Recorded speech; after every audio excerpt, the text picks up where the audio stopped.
Perfect. Let's go ahead. Hello, everybody. Welcome to the latest career event that we have for you guys, which is finding an internship as a statistics major. We have found that a lot of you guys have been asking us questions about different ways to find internships, how to find an internship that relates to your major and what you want to possibly do in your career in the future. So we thought that this would be a fun way to be able to answer those questions and give you as much information as we can. We are also going to be recording this so that we will have a link for you guys to watch the playback later for anyone who cannot make it. But then for those of you even in attendance, if you want to be able to reference the information later.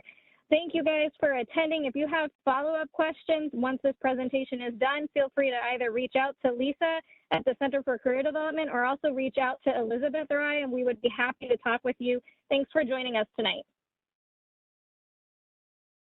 Awesome. Thanks so much, Alyssa, for that introduction. And Alyssa, can you just confirm, can you hear me okay on the virtual end? Yes, I can. Okay, perfect. In that case, hello, everyone. To those of you in person and virtually, my name is Lisa Famularo, and I am one of the career coaches at the Center for Career Development, and I will be leading today's session. We'll be transparent. This is the first time I've done both a virtual and in-person event at the same time, so if there's any tech issues, I appreciate you bearing with me. That being said, for those of you who are currently here right now, I'm going to be watching the waiting room just to let some other folks in. Actually, you know what? I'm just going to unlock the room so I don't even have to do that, and we will go ahead and get started. And for those of you who are not physically with us today, if you're joining in virtually, if you have any questions or anything you'd like to let me know as the presenter, feel free to throw them in the chat. I will check the chat every couple of slides so that I can see your questions from afar as well. But yeah, without further ado, let's go ahead and get started. So topic for today is finding an internship as a statistics major. As Alyssa said, I know that's a question that a lot of you have, and hopefully I'm going to be able to provide you with some answers today. So to give you a sense of what we're going to cover, first I want to talk about internship motivations. There's a lot of different reasons that you might want to be pursuing an internship, and your motivation for pursuing an internship might impact the best way to search for that internship. So that's kind of the first thing that's important to talk about and sort of solidify. Then we're going to spend the majority of our time together on internship search strategies. And this is going to be an interactive portion. So I see a lot of you already have laptops out, which is great. If you don't already have a laptop out and you want to bring one out, go right ahead. I would definitely like you to be actively using some of these strategies that I'm going to go over with you while you're here today. Then towards the end, I'm going to go over just some kind of general internship search best practices of things for you to keep in mind throughout your entire search. And then lastly, talk a little bit about how you can earn academic credit for an internship if that is something that you're interested in doing. So those are all the topics for today. I will leave some time for questions at the end, but I also welcome questions throughout. So whenever you have questions, please feel free to let me know. Sound good? All right. So let's go ahead and get started. So first things first, I'm assuming that each of you in this room and virtually are here today because you are interested in getting an internship. And so I want you to take a second to think about why. What is the specific motivation? And there might not be one answer to this question. There might be a couple of different answers, but why are you interested in getting an internship? And to help you think about that a little bit, I'm going to give you some examples. So some of you might be to earn academic credit because you need that to graduate. Others, it might be to gain experience and become prepared for your field. Some of you might need financial compensation. Maybe, the income is the reason that you're going for an internship. Networking, learning new skills and building confidence, gaining insight into how a specific organization operates or a specific industry operates, learning more about a certain industry or career, increase your own market value, add something to your resume, or maybe it's because you want to apply something that you've learned in one of your classes to the real world to kind of see it in practice. Or maybe it's all of the above. Like I said earlier, there's not just kind of one answer. So I'm going to pause for a second and give you a second to look at these options and really think about like which one motivates you the most, or which couple motivate you the most. Because when we get to the internship search strategy section, these will come back into play as some of the factors that you might use to consider as keywords or part of your search process. So think about that for a second. Take some of those options in.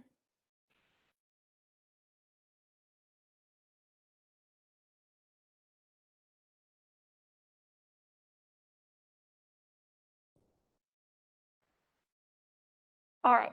And feel free to keep thinking about it. And while you're thinking about it, I also want to talk about why employers hire interns, because I think this is important to keep in mind as well. Because if you have a certain motivation that doesn't match an employer's motivation, that could be a barrier in you getting an internship for that particular organization. So some examples, of course, employers hire interns for many different reasons, but some examples of why they might hire organization or interns for large organizations include the fact that they might want to do this in order to recruit future full-time talent. So they might think to themselves, if we hire you as an intern the summer before your senior year and we train you, we can then offer you a full-time position after you graduate, and then that will reduce our recruiting time and cost, and then also our labor costs in general, because you're already onboarded and already trained. They also do it maybe to increase employee retention. So if they're hiring you as an intern, they're usually you're only working a limited number of hours, so they're not quite investing as much time and energy into you as they would a full-time hire. So having you as a staff member could be really helpful, and it can increase productivity. Some organizations just don't have enough staff to get to everything that they want to do, and interns are a really great way for them to help them cover all of those things. They also might want to build confidence in company loyalty. So if they're really trying to target like the college student demographic, having interns as part of their team to provide that age perspective might be really helpful for them. That also might help them learn about new products, software, etc. So, a marketing team that doesn't have any sort of presence on social media might want to hire an intern to help them learn about social media and break into that marketing strategy. And then also they might be looking to build or sustain relationships with higher ed institutions. UConn is one of which, so that could be another benefit for them as well. If we think about small or nonprofit organizations, they might have a little bit of a different rationale if this is sort of the area that you're considering. They might want to hire interns to level the playing field with larger corporations by getting some additional talent on their teams. Add productivity, that's a big one for nonprofits who are often understaffed. Bring in fresh enthusiasm and perspectives, boost employee morale, introduce students to new industries and jobs, especially because nonprofits are so niche and so specific that they don't always get covered in sort of your general education about career options. And then also it provides opportunities for short-term talent if they have a short-term project that they're going to work on. And I want to just make a note that this sector, small and nonprofit organizations, makes up about 75% of the job market. So if you're interested in a large organization, that's great. That's 25% of the market. Those companies are hiring massive amounts of people. But if you're not, don't be too worried, because 75% of the market is made up of small and nonprofit organizations. So again, I want to share some of these rationales for you to think about, as you're approaching applications, as you're approaching interviews, why are employers hiring interns, and how can you use that to your advantage as an applicant? All right, and then to wrap up this sort of internship motivation section, I do have some reflection questions to sort of combine both of the previous two slides together.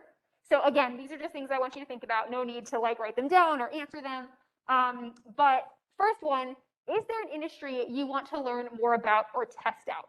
So maybe you've heard of an industry that you're kind of considering as a career path, and you can maybe use an internship to in a low commitment fashion, test out that industry. This is a great opportunity to do that. Second question, is there a skill that you want to learn? So instead of maybe having your internship decision be industry driven, is there a certain piece of technology you want to learn how to use better? Or maybe a soft skill like problem solving, critical thinking, public speaking. If that's more of your motivation, maybe that can be your driving factor for finding an internship instead of the industry itself. Third question, is there a skill or concept you learned in class that you would like to see in action in the real world? So going back to the previous slide, is there one class that has really stood out to you where you've said, I actually absolutely love this class and I love the concepts that we're learning in here? Is there a way that you can turn that into an internship? That's an important question. Number 4, is there a specific location or compensation that you're looking for? So this is more of a logistics question. Where do you want to do an internship? Virtual, in person? If in person, where? And then compensation. Are you willing to accept an unpaid internship? Does it have to be paid? Is there a certain threshold that you're looking for in terms of payment? All of that is important when considering an internship. And then last but not least, is there a type of person or people that you want to meet or add to your network through an internship? So if, for example, you are really interested in learning more about like the data analytics field, you might want to consider doing an internship at a company that has a lot of data analysts. So you can meet them and you can get to know them and you can see what their job looks like on a day-to-day basis. And then you can connect with them and have them be part of your network for the future. So I want you to, again, just kind of take a second to think about these questions. Think about if there's one that maybe kind of resonates with you a little bit more, that might be a good sort of driving factor for an internship. So maybe, you know, when it comes to like the skill question, do you want to learn more about SPSS? Or if, in terms of the industry question, are you interested in like sports analytics? You know, any sort of keywords that come to mind when you think about these questions, I would jot those down because those are going to be really helpful when it comes to your actual internship search. All right. And then last slide in this section is a couple of sample internships that past UConn statistics students have done. You can see here, I listed the name of the internship and then the company next to it or the organization next to it, and they range very widely. So we have sports analytics, psychology research, computer experience or customer experience, marketing, business analytics, another analytics, statistical programming, research, actuarial, that it really, really does vary. And I think this slide is important to show because as a statistics major or math stat major, you have skills that can be beneficial in so many different industries. So that's why the questions on the previous slide are so important, because this is like the world is your oyster in some senses. And before we move on to the internship search strategies, you can see here that I have LinkedIn, kind of the logo on the side here.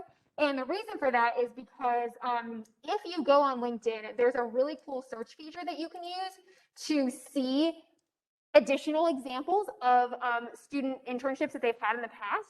So if you don't currently have a LinkedIn profile, would highly recommend it. I'm happy to answer any questions you have today about LinkedIn. But just to show you briefly where you can get some more inspiration if you're not really sure what type of internship you want to pursue, if you go to UConn's page on LinkedIn, and then you click on this alumni button right down here, this brings up a list of the 168,000 alumni that UConn has that have LinkedIn profiles. And if you use these filters, you can add in a major here. So I can type in statistics. I can also do this for math and math stat.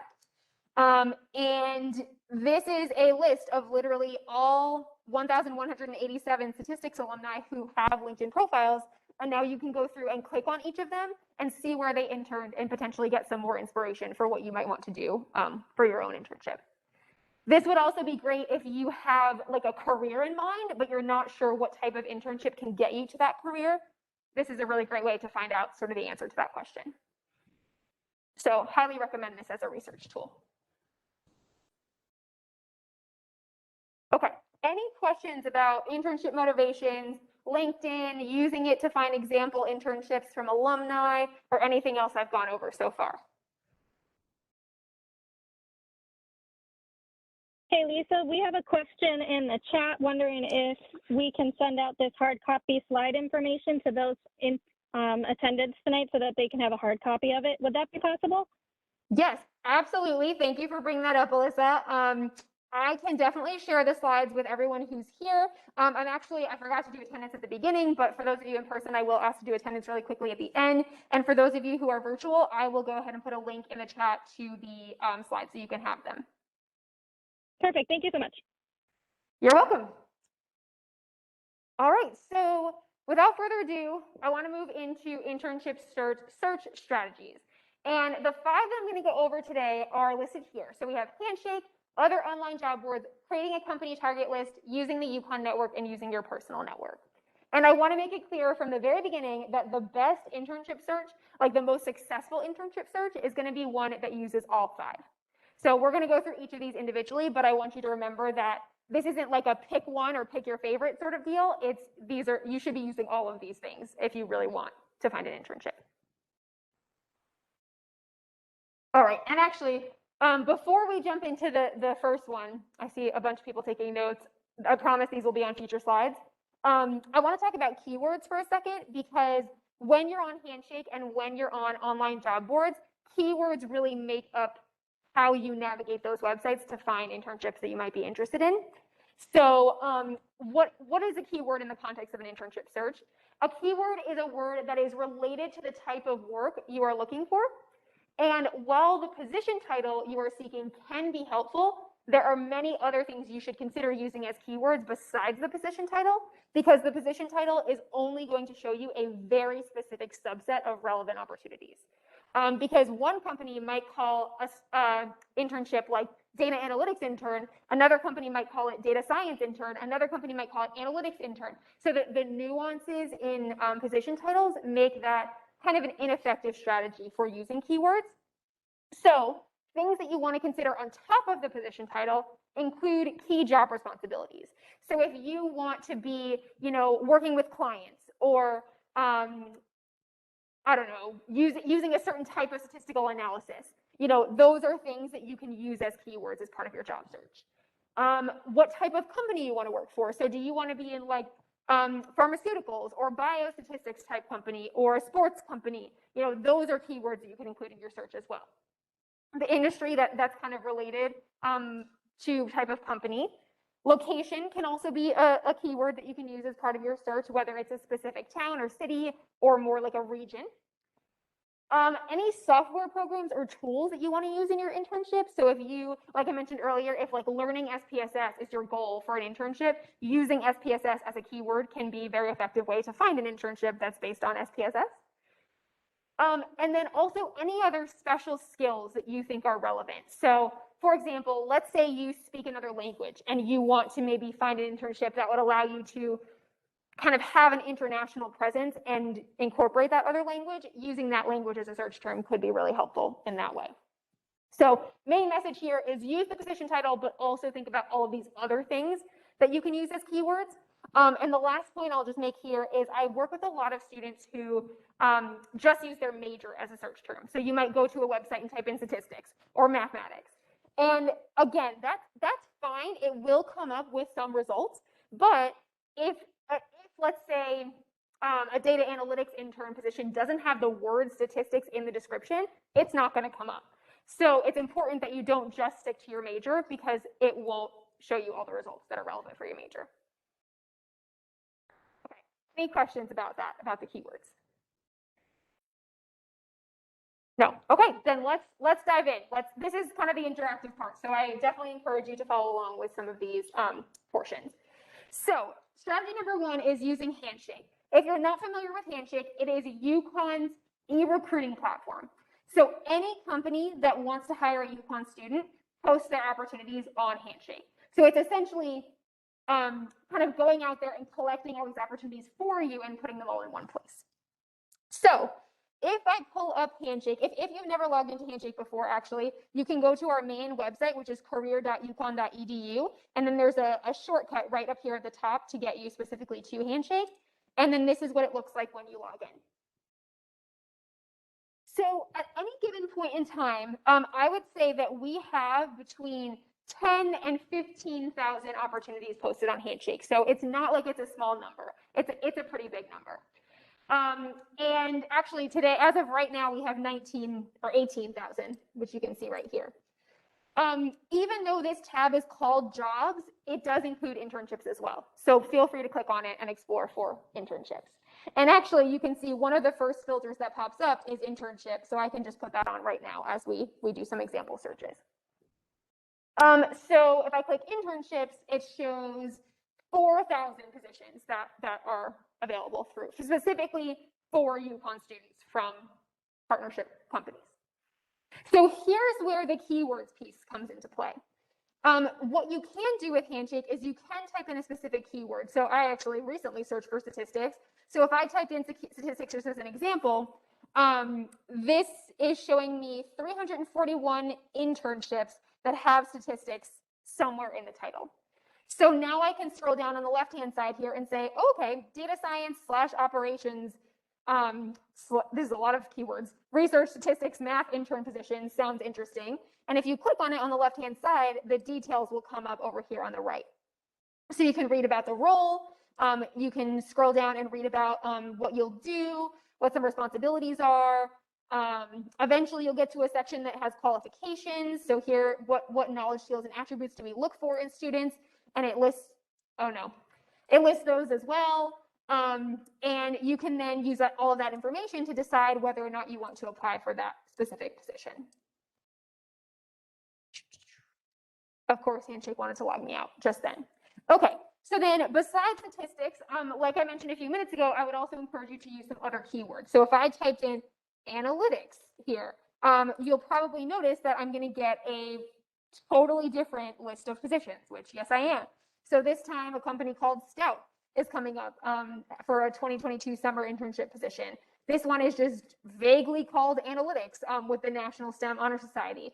And in addition, if you have other considerations that we were talking about earlier, like if you're looking for only paid or a certain geographic area, you can click on this additional filters button and then put those in as well. So if I want paid roles only, I can click on that and then show results. So that brings me down to 1,100, which is still a crazy large number. And then of course, geography, I think, is the other main one that I would recommend using. And then one other thing I think to point out about Handshake is that you can see over here a couple of buttons. So this button right here is a bookmark button. So if you find an internship and you're not ready to apply for it yet, you can bookmark it and come back to it later. And then also the apply externally button means that even though Stout, this company, uses Handshake, they still want you to apply on their own website. So they will direct you externally to submit your application elsewhere. But they're still marketing it through Handshake because they want UConn students to apply. So I cannot stress enough how important using Handshake is, because you're being handed these opportunities by employers who really want UConn students, and you definitely have a leg up on students from other universities and other public arenas because you are a UConn student. Any questions? Oh, and then if you want to see the ones that you bookmarked, this tab right here on the top, right next to jobs, is called Save. I don't have any saved right now, but if you had saved some, this is where they would appear if you wanted to go back to them later. Any questions about Handshake? I see some of you clicking around. I hope that you are having some success with looking through it at the moment. Okay. Cool. If there are no questions, I will minimize Handshake for the moment, but I will also say that we will probably be coming back to Handshake in a few minutes because Handshake's appeal does not end there. But the next thing that I want to bring up is other online job boards. So Handshake is what we call an online job board, where it's a website that companies post jobs and then applicants can apply directly. There are so many more of them. So some of the ones that you might be familiar with, some like general ones, include Indeed. That's probably the nation's most popular one. There's also LinkedIn, which does have a job feature in addition to the search feature that we were looking at a few minutes ago. And then another one that's not specific to any sort of industry that UConn has a subscription to is called Going Global. And so if any of you are looking for opportunities outside of the US, that's a really cool website to use for that, because they are focused on international opportunities. So all three of those are great options. However, in addition to that, there are a lot of people out there who have said, you know, it would be great if there could be just a website for opportunities in a certain industry, and have created those. So there are also so many of them. So I pulled a couple examples here. If you are interested in any sort of like biostatistics, bioscience, pharmaceutical type industry, these are some that you might want to consider. Pharma opportunities, biospace, public health jobs, or the American Public Health Association. A note specifically about this last one, the American Public Health Association is a company, or it's an organization actually, that does a lot. And one of their features is that they have a job search or like a job board on their website. So if you have a certain field in mind that you're interested in, I would recommend Googling the phrase professional associations, insert field here, because you can find other associations just like this in your field that probably also have job boards. Professional associations are very niche. Like, I'm part of one specifically for college career services professionals. I'm actually part of 3 specifically for college career services professionals. So no matter how like niche or specific your field is, there's probably a professional association that you can find that's a part of it. And then here are a bunch of additional examples for those of you who are interested in maybe more of like an analytics or like straight statistics type opportunity. iCrunch data is probably my favorite. It's so good. There's so much stuff on there. But then all of these are pretty good as well. These two, American Statistical Association and Mathematical Association of America, are both more examples of professional associations. So again, continue to search those outside of the examples on this slide if you think they would be beneficial. And then in terms of, these are all hyperlinked, by the way, so when you get the slides, you can just click on them if you don't want to write them all down. But the actual operation of each of the job boards is very similar to Handshake usually, where you have the filters. You can search by keyword, you can search by internship versus full-time job, you can search by geographic location. So the mechanics are very similar. It's just that their opportunities that are posted on them are geared towards the very specific industry.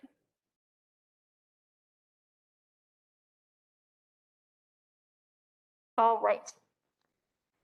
So any questions about either of those two slides? Handshake, other online job boards, they're related, even though I wanted to kind of pull out Handshake because that is a UConn specific resource, but mechanically they function very similarly. Okay, I don't see any questions at the moment. I'm going to take a quick peek at the chat while some people continue to take notes on this slide. No additional questions there. Okay.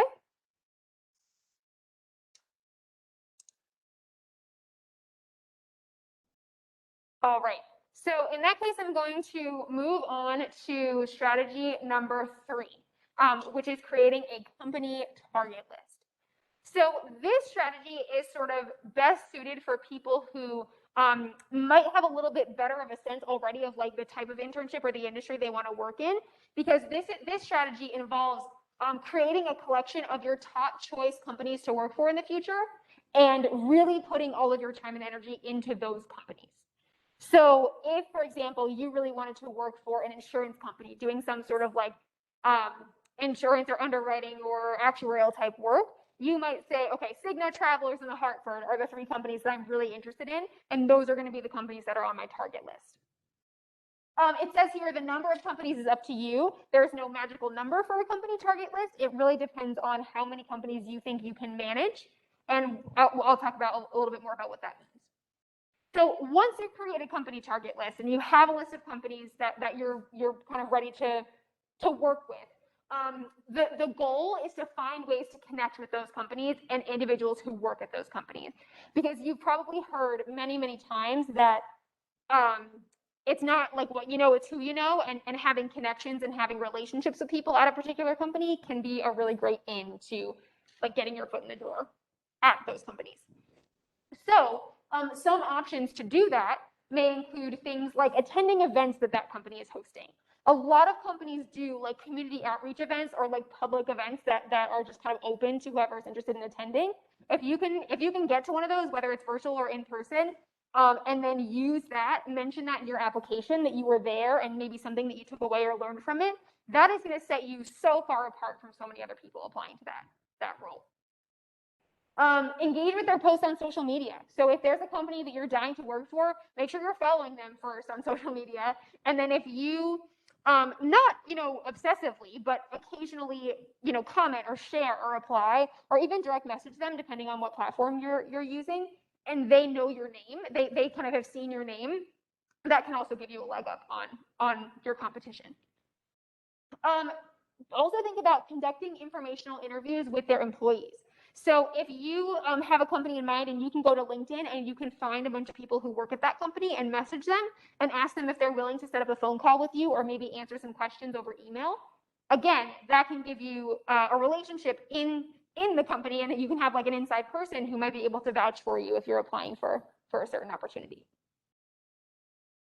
Look at the positions the company is posting to see in what areas they are hiring. So even if it's not for your type of job, if they're hiring a marketing person or if they're hiring a what's another job? A like graphic design person, that's also kind of marketing, but knowing kind of where they're looking to expand or grow their company, and just having that in the back of your head can be really helpful.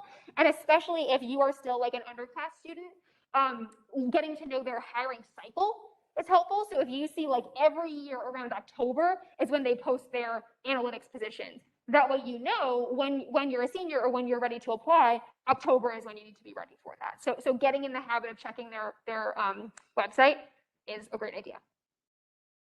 Use LinkedIn to find company talent management or recruiters. So let me show you what I mean by this. Going back to LinkedIn for a second here, if there is a specific company that you have in mind, of course, my WebEx menu doesn't want me to go there. There we go. So if there's a specific company that you have in mind, let's say Pfizer might be that company, you can go to their page on LinkedIn. You can go to the list of people that they have attached to their profile. And then instead of going to maybe find people who studied statistics or are working in analytics, which you also could do, you can also search by human resources and recruiter and see if you can find people that way. So if I put on the human resources filter, I can now see a whole bunch of people who are, you know, this person is a manager of university relations at Pfizer. So that might be a really good person for me to connect with to, again, build connections at that company and try to give myself an inside connection. So happy to show more examples of that later if anybody's interested. But then the last option that you have, and this is the one that probably is like the heaviest lift, sending a letter of inquiry. And that is essentially when you write like a formal letter. It takes the place of a cover letter that you would submit if you were applying for an open position, and just asking them if they would be willing to hire you. So they might not have a position open, or they might not have a position open that fits your skill set or your interest area, but that doesn't mean that they don't want you. So it can never hurt to just kind of reach out and ask. So your letter of inquiry would be something like, you know, hi, Pfizer, my name's Lisa. I'm a statistics student at UConn. These are some of my skill sets. I saw, you know, I did research on your company. This is a team that I think is really cool. I'd love to do a summer internship with you. These are some of the projects I think I could contribute to, and how would you be willing to set up an interview with me to see if it's a good match? And so it's a heavy lift. It's not always a successful method, but it always can't hurt to try, because it's definitely going to be a no if you don't ask for it.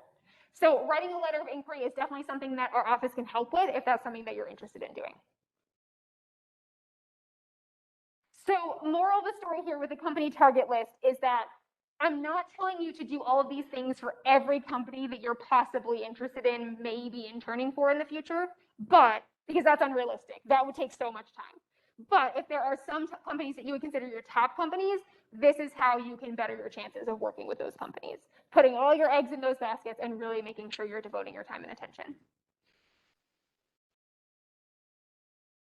All right, any questions about this one? All right, hit the mic there. No. Okay, then moving on to number 4. This one is sort of titled broadly, using the UConn network to get you an internship.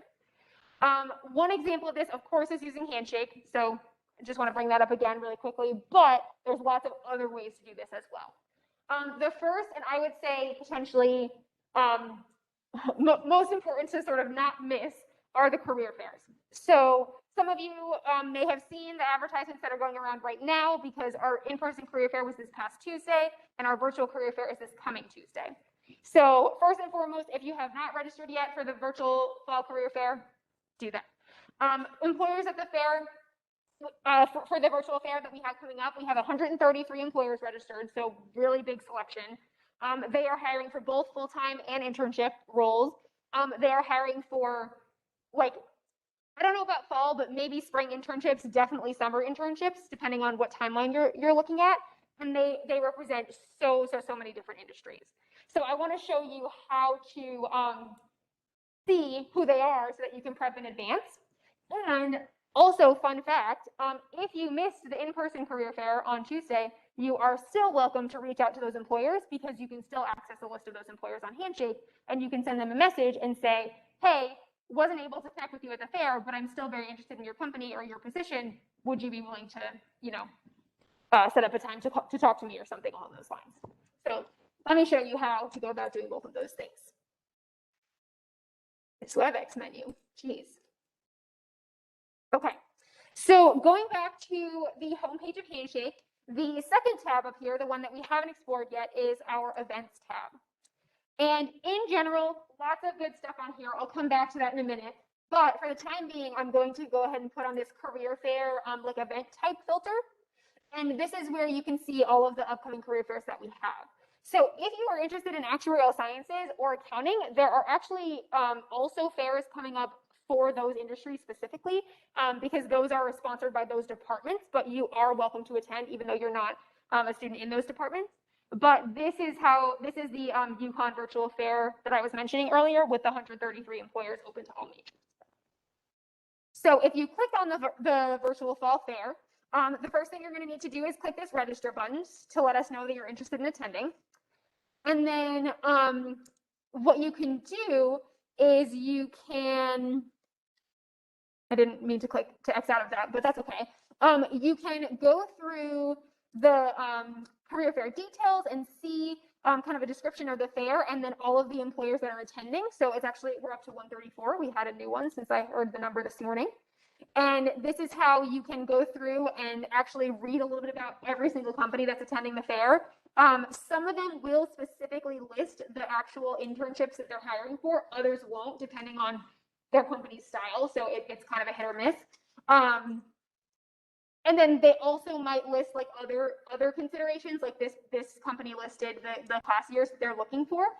I would take that information with a little bit of a grain of salt, because just kind of like a behind the scenes fact about career fairs, usually the person at a company who's registering for the career fair is not the person who's attending. It's usually like an administrative assistant or like a administrative someone who's doing the registration, and they don't always know the answers to all of these questions. So they kind of arbitrarily pick some information, or they pick what they think sounds right. So they might say if it's an engineering position, they'll put engineering as the major that they're looking for. But as long as you have the skills and experience to do the internship, doesn't matter what your major is. So if there's a company that doesn't have your major listed, but you're still interested in, go talk to them anyway. Can't hurt. Worst case scenario is they say, sorry, we aren't going to hire you. So I would say go for it. The way the virtual fair works is if you go back to kind of this home page, there's this tab right here that says available sessions. And what that means is you are able to schedule a one-on-one 10-minute conversation with a rep from any company at the fair that you want to talk to. So unlike the in-person fair where you would like physically walk up to the table and introduce yourself and have a chat, you have a private 10-minute like set aside time slot to talk to this person. Every company that has already registered for the fair, you can go in right now and sign up for sessions with them. So if you haven't already, they do fill up. So I would say like tonight, tomorrow, soon would be a good time to sign up for those sessions. So that you would do that right here by clicking the one-on-one button. If you are not super interested in a one-on-one session, maybe it's a company that you're not sure if you're interested in, or you just kind of want information before really like committing and giving them, a one-on-one sort of attention. You can also sign up for a group session. These are 30 minutes, and the company can decide how many people they want in a group session. So some companies it might be like 3, other companies it might be 8, other companies it might be 30. It really depends on what the company settings are. But those are the 2 different ways that you can engage with the virtual career fair. And as you can see right now, there are a lot of companies that have those open slots. But as we get closer to the fair, those will dwindle. So the sooner you can sign up, the better. And then once you have your session signed up, you can click this Your Schedule button. I am personally not signed up for any sessions, but your list will be right here. And in terms of the time, you can see it right there. The fair starts at 11 and ends at 3. So all of those sessions are between 11 and 3.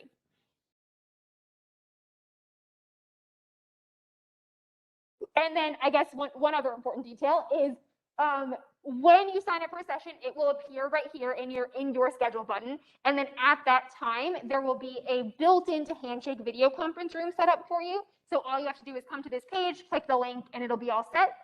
There's a chat feature in that room. There's a document sharing feature in that room. You can share your screen, everything that's in like a typical web conferencing platform.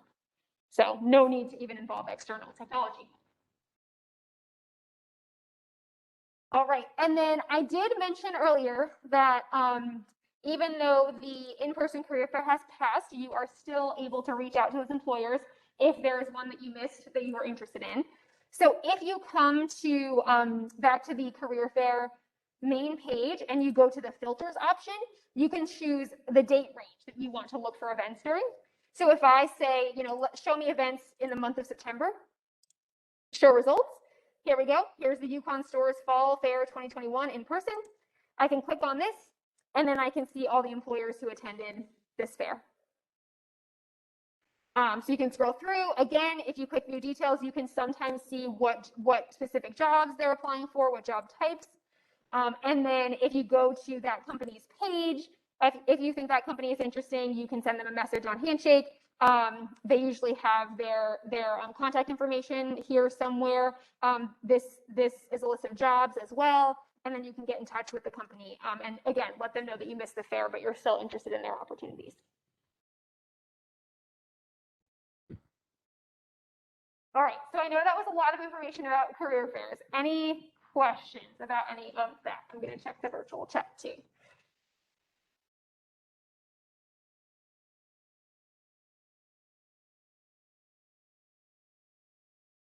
No? All right, I will just reiterate one more time that virtual or career fairs in general are another like on a silver platter type of opportunity where employers are coming to UConn because they want UConn talent. So I know that they can be a little intimidating or like be a lot of work to kind of prep for or take advantage of, but they are definitely worth it. I really think they are. Okay. So then other ways to take advantage of the UConn network. Besides the career fairs, employers do participate in other events at UConn. So if you go to that events tab that we were just looking at and don't put on the career fairs filter, you can see all the other events that you're able to engage with employers at. So some examples include info sessions where an employer will literally just host an info session about their company and about the opportunities they're hiring for. Site visits where some companies might invite students physically to visit them and give you a tour, let you meet different employees, maybe even do like a case study while you're there and like get to use some of the equipment or learn about what they do at the company. It really, really varies. And actually in the past year, we've seen a huge increase in virtual site visits. So of course, they're not quite as immersive, but it would be kind of like a Zoom room where they'd invite a bunch of students and then give you like a virtual tour of their office or do a virtual presentation about their company and about what they do. So still beneficial, I think, especially if you want to work there. And then we also have many speaking events where we bring employers in to talk to UConn students about a specific topic. So one example of that's coming up, there are so many, but one example that I can think of right now is that we have an event called Pathways to Healthcare. So if anybody's interested in like a career in healthcare, we have, it's on October 27th, I believe, 4 UConn alumni who are now working on the field, who are going to come and talk about their career paths and how they got to where they are, and then give anyone advice about how to kind of sort of follow in their footsteps. And then we also have regular, what we call our core webinars, where it's some of the questions that we get asked most often. So like resume development, interview preparation, cover letter writing, etc. We usually bring in an employer partner to help us co-present those sessions to make sure you're getting the employer perspective also. So those can all be found on the list of events on Handshake that we were just looking at together. Besides that, professors and advisors are fantastic resources for you to connect with employers as well. They almost all have industry connections outside of UConn. And so if you let them know the types of things that you're looking for, they can almost definitely give you some recommendations. They might not be able to introduce you to someone depending on what their relationship is like with that person or with the field that you're interested in, but still can't hurt to ask. And then student organizations also are actually a really good option here, because student organizations often also bring in employers to talk to students and do events. So if you're not familiar with UContact, I will pull it up for a second, but you can search through the over like 600 different clubs that are available at UConn. I'll click on the organizations tab. There are a whole bunch of categories that you can choose. So you can say like, I want academic STEM related clubs, and then it will show you a list of those.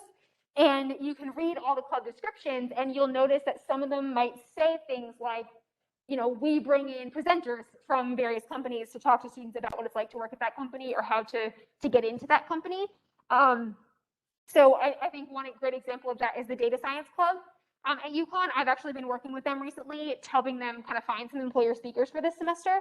So that's another cool way, if you're not part of any of these clubs at the moment, that you might be able to connect with employers, in addition to everything that we've already mentioned. So long story short, there's a lot of different ways to use the UConn network.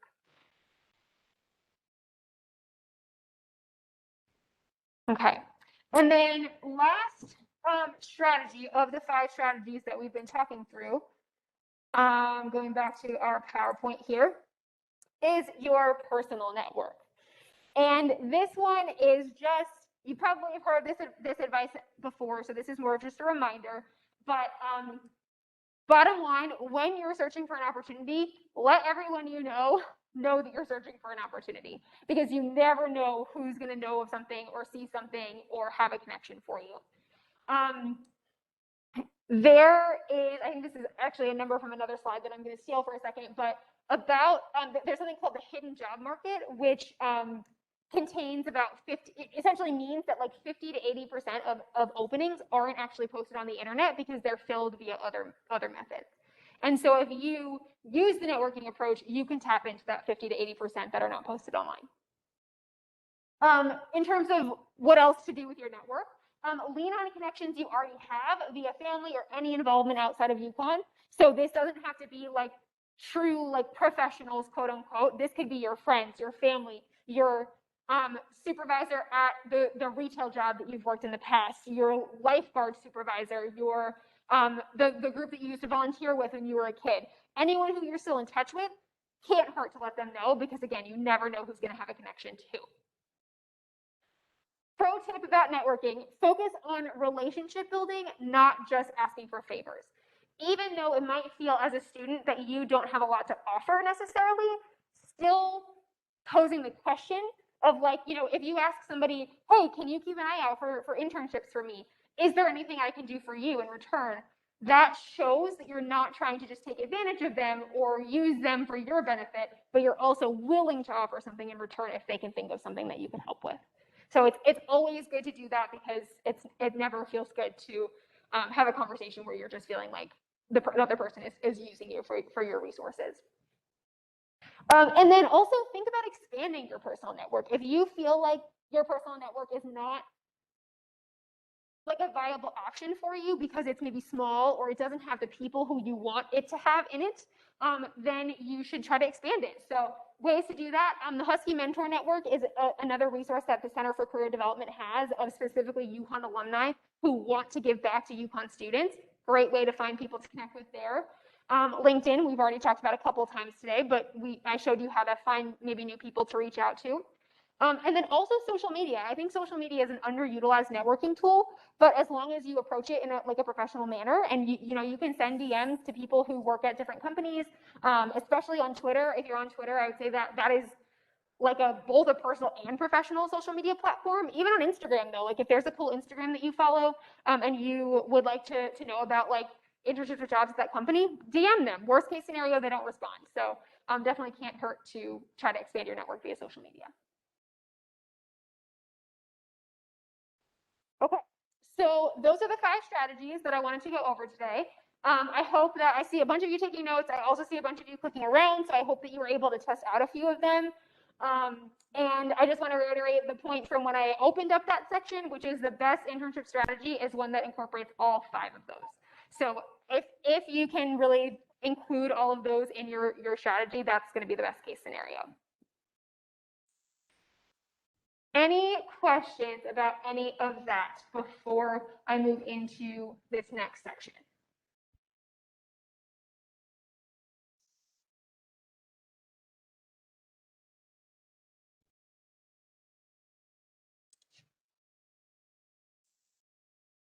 No? Okay. Cool. Then these last two sections are going to go pretty quick. Just some general tips, and then I will leave time for questions at the end, or if anyone would like to come up and ask me like one-on-one questions, I'm happy to do that as well. So internship search best practices. There's 3 of these. Number 1, diversify your approach. So building off of what I just said, where like you want to try to use all 5 methods instead of just one, I'm adding to that here. So use multiple search strategies. Here we go. The hidden job market shows that anywhere from 50–80% of jobs aren't posted online. So if you only apply to jobs online, you're going to miss that 50–80% of opportunities. Apply to more than one internship. I have worked with a lot of students who say, you know, I found my dream internship and I submitted my application and then they stop. That is not an effective internship search strategy. It may work out, but it also may not work out. So it's important that you apply to more than one. However, there is no magic number. I like to say that when it comes to internship applications, the quality is more important than the quantity. So if you submit 10 applications that you really worked hard on, that's better than submitting 100 applications where you just click apply online and you submit the same resume to all of them that has typos and you didn't really spend a lot of time on at all. Because those 10 applications are going to be a lot more impactful than those 100 that you didn't really put the effort into. Going along with that, if you're looking for an internship either next spring or next summer, start now, because the earlier you get the internship search into like your weekly schedule, the more likely you are to kind of stick with it and to be successful. And then don't stop applying until you have accepted an offer. I've also worked with some students who make that mistake where they get an interview and then they're like, okay, great, like this seems promising, let me stop applying to other things. And they miss deadlines and their dream internship comes along, but they put all their eggs in one basket and don't apply to that other position. So keep applying until you have officially confirmed accepted a position. That's the best way to avoid any of those pitfalls. This is, again, a reiteration. Don't just apply online. Even if you do apply online, also try to network with people from that company because that's going to make your application stand out. And we need that these days because companies get like so many applications online. I think that's it for this one. Yes. Yeah. So then strategy number 2 is set goals and stay organized. So a lot of people ask me, again, what is like the appropriate number of internships to apply for? And there isn't one. Instead, my recommendation is to set goals by the time commitment instead of the number of applications. So for example, you might want to set a goal for yourself of spending 3 hours a week on the internship search. And whatever you can get done in those 3 hours is what you can get done. And that way, if you say, okay, what's today? Thursday, maybe Thursday evenings from 5 to 8 is going to be my internship search time. And that way you put all of your time and energy into it, Thursdays 5 to 8. You don't have to worry about it the rest of the week. You put in your time, you put in your energy, and then you're good to go. But if you say, I want to apply for 5 internships every week, that can be really stressful and also kind of unattainable in some weeks, depending what you have going on. So if you set the goal by time, that can be a lot more attainable and a lot more sustainable as well. So that's my advice on how to set internship search goals. And then create, this one is super important, create an organization system to keep track of your applications. It seems tedious, but, and here's an example of what that might look like, but I have worked with so many students who make a mistake where they might, include the wrong name of a company in an application, or they might get an email from this company and think it's this company and accidentally reply with the wrong skill set that they're featuring because they thought it was a different position. So it's really important that you keep track of all the different companies that you apply for, and especially kind of like the status of your applications in order to make sure you're not mixing things up. Because if you mix something critical like that up during the application process, pretty much it takes you out of the running for that internship. So make sure you have some sort of organization system, even if it's not a spreadsheet like this. I've also worked with a lot of students who have like a Google or a Gmail folder system to keep track of applications, and that could work as well. All right, and then last but also not least, tailor your applications. So what does this mean? Have multiple versions of your resume and cover letter for the different industries or types of internships you'll be applying for. So if you, let's say, are going to be applying to some pharmaceutical internships, some teaching internships, and some like data science internships, you are going to want to have 3 different versions of your resume that highlight your experiences in a way that's tailored to each of those industries. Because if you submit a resume that's full of data science experience to a teaching position, they're not going to think you're a good fit for that. So if you have, if you do that in advance and you have those different versions that you can then submit to different applications depending on what the responsibilities are, that is really going to make your resume more attractive to employers who are reviewing it.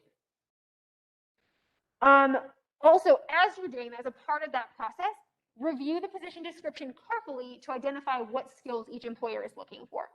So when you're looking at a position, there's usually going to be like a qualification section or like skills we're looking for. I think I showed you one of those on Handshake a few minutes ago.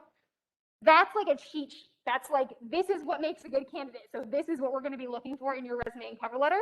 So the more you can incorporate those skills and qualifications into your materials, the better match you're going to be for the position. This is particularly important for something called applicant tracking systems. I'm not sure if anybody's heard of those, but those are essentially software programs that will look at your resume before a human looks at it and give it a score of how well it matches the job description.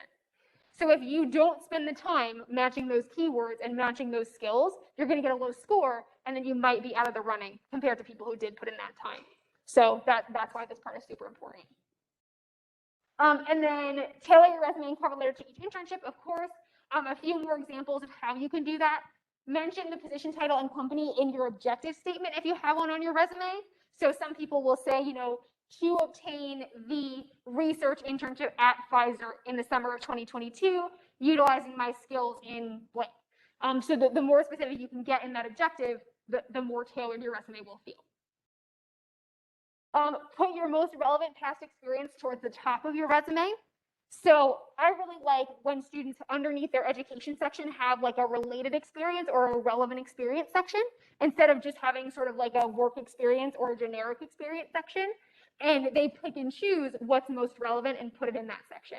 That can also be a really good way to impress employers by showing, I've thought about it and I've organized my resume strategically.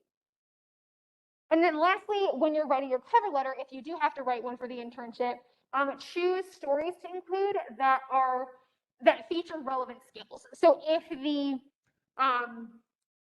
job description says we need somebody who's proficient with Excel to do this job, maybe in your cover letter you should write about a class project that you did where you used Excel and you succeeded. Maybe you got a good grade on that particular project. And instead of just saying I have good Excel skills, tell me a story and kind of prove that skill to me, and that will really impress me as an employer. So a little bit easier said than done, but important to mention. And all of these things, all of this like tailoring and working on your resume and cover letter are things that the Center for Career Development can help you with. So please feel free to sign up for a one-on-one appointment and we can work with you. Oh, and then this is, again, linked in the slides so you can take a look at it later, but this is a resource called our Resume and Cover Letter Guidebook. It goes over all of these tips and more about resumes and cover letters, so if you haven't looked at that yet, it's a really good summary of everything that I've mentioned so far. Okay. Any questions about those internship best practices, or search best practices, really?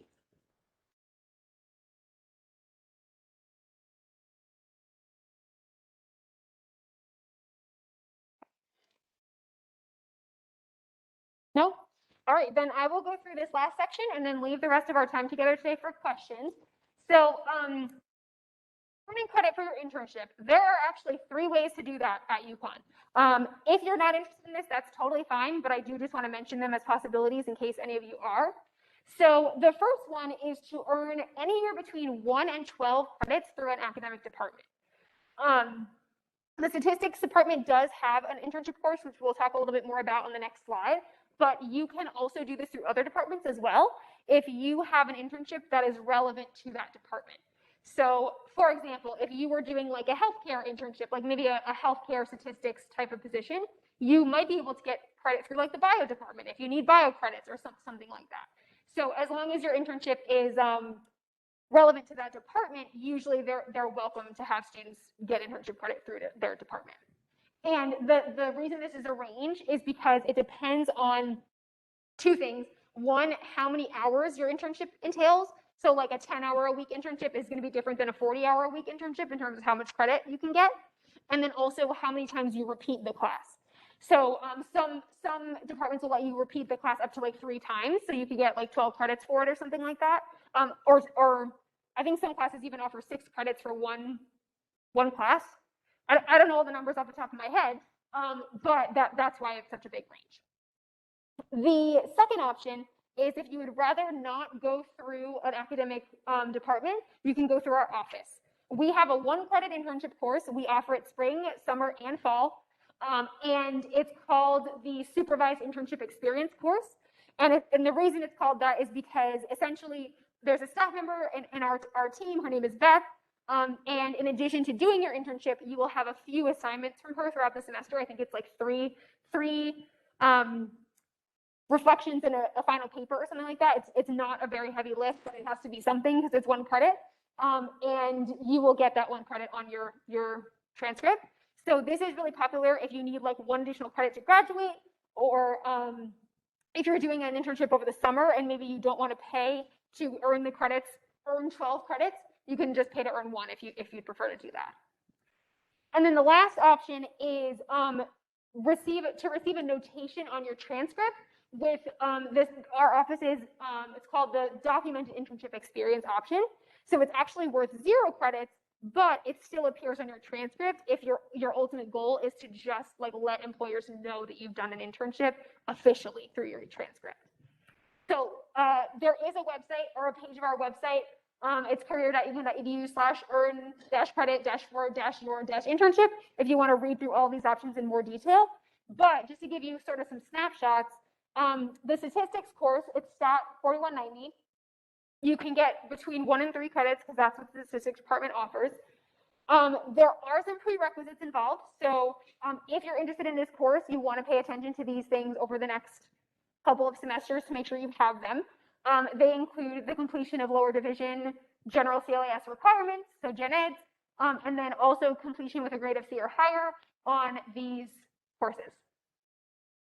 And then in terms of how to actually enroll in this course, step 1 is finding an internship on your own. So it's not like you enroll in this course and you get an internship. You do still have to go through the process of finding an internship, and that is something that you can do on your own or we can help you with. That has at least some statistical content as part of your responsibilities. So you can't, get an internship as a painter and then apply that to the statistics department, but any sort of statistical elements usually do count. And then you need to submit an internship proposal to Professor Schifano in the statistics department, and then she will review it and work with you. And then the final assignment is you have to do a final written report, and your internship supervisor completes an evaluation for you and sends that to Professor Schifano as well. So that's kind of a glimpse into this option if you want to consider it. And then the other 2 options, so the 2 that are through the Center for Career Development, the 1 credit and the 0 credit, there are no prerequisites for these. So that's another reason why you might want to consider this option. And then the requirements, this is true of the statistics course as well. You must secure your internship and enroll in the course before ad drop. So you can't get an internship in like October and then try to get credit for the fall semester. Doesn't work that way. Must be a minimum of 80 hours during the term. So that equates to about 10 hours a week. You may not intern in a position that reports directly to a family member. You can take this course twice, so you can repeat it once. And then this course, it's I want to say it's a univ course. I'm pretty confident it's a univ course. So it does not fill any of your Gen Ed or major requirements. It's truly just a credit if you take the credit option. And then the last thing I will mention about the 0 credit option, if you do decide to do that, that one's really popular over the summer, because if students are doing summer internships and they want those on their transcript and they don't want to pay for earning credit, they'll do that.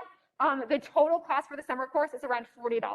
There is still a course fee, but the fee for the 1 credit option, UConn charges like, I say like $1,200 for a credit, so it's pretty expensive. So that's why the 0 credit option is pretty common over the summer. All right, so that brings me to the end of the content that I have for today.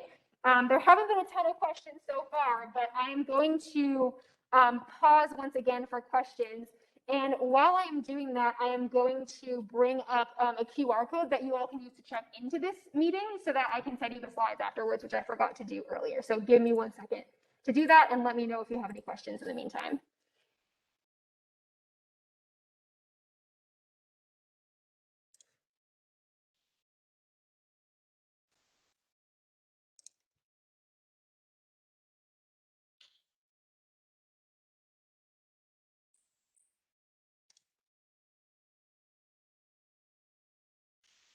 Okay, this will work even though this is the print screen. Let me know if you're able to get that.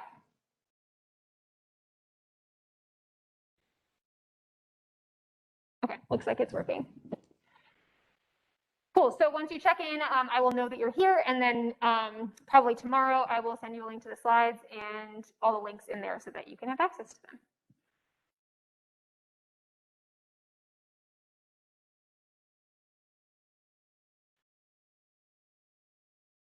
All right, there are no questions. No one has any questions about anything that we've talked through so far? Yes, what's up? Great question. Yes, there will be actually multiple career fairs in the spring. So we typically do at the beginning of February an internship fair specifically, so just for internship and like other sort of part-time or seasonal positions. And then in March, we usually do our spring career fair, which is more focused on like graduating students and full-time opportunities. But also those companies sometimes are also hiring interns. So February is definitely the month to keep your eye on, but also March. Yeah, you're welcome. Yes, what's up? Just as a good like move for underclassmen.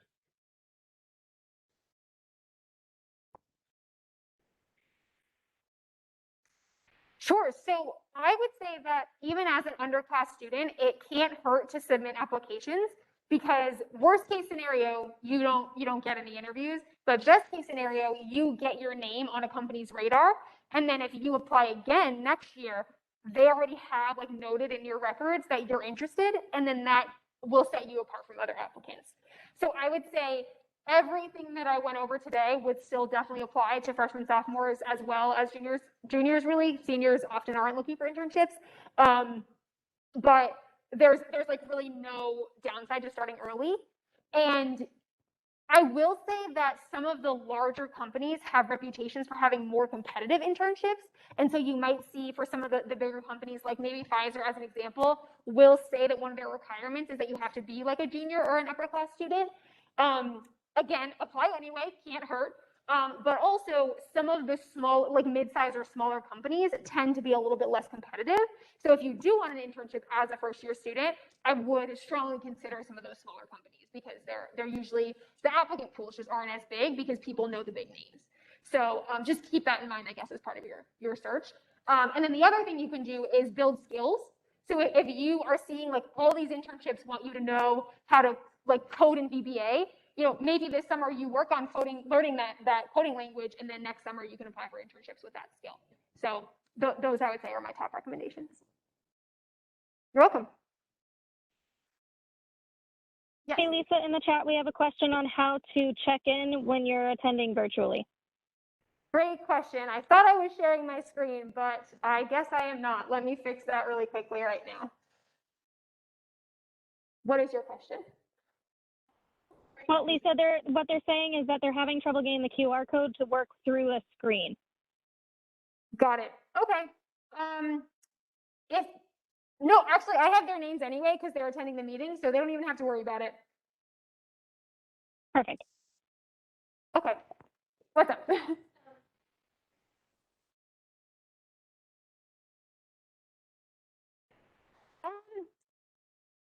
Not specifically, no. But I would say any of the strategies that we went over today, like you can a little bit use kind of intuition of like, have I heard of this company? Yes, it's probably one of those bigger ones. No, it's probably one of those smaller ones. So I think that's one way to go about it. But one other thing I guess I will mention is there is, if you find one, like if you find one that you're really into or that you think kind of meets that description, you can use like a competitor search. So if you Google like competitors of insert company name, that can show you other similar companies. And then same thing on like LinkedIn. I think I still have it up. If you go to a company's page on LinkedIn, it will also show you similar companies to that company. So yes, I currently have Pfizer's profile open. So if I go back to their homepage, I can scroll down on the left-hand side here, and I can see like people also viewed these similar companies, and then that can be a way that you can sort of build also. So as long as you find one to start with, you can usually kind of branch out from there. And actually, I've just thought of one other thing. So one other resource that people don't typically associate with the internship search, but can be really helpful, is actually Google Maps. So if you know that Google Maps is blocked from UConn for some reason, but if you are familiar with Google Maps, you'll know what I'm saying. If there's a type of company that you are interested in a certain geographic area, you can, just like if you were like trying to get a haircut, you could go to a geographic area and type in haircut, and all the haircut companies would come up in that geographical area. Same thing, you could go and type in analytics around your hometown and like see what comes up, and that might be some of those smaller companies as well, because most companies are on Google Maps, even if they're not on like Handshake or Indeed or LinkedIn or any of those bigger websites. That's one other tip I would have. You're welcome. All right, so a few minutes left. Any final questions? I'm going to check the chat one more time.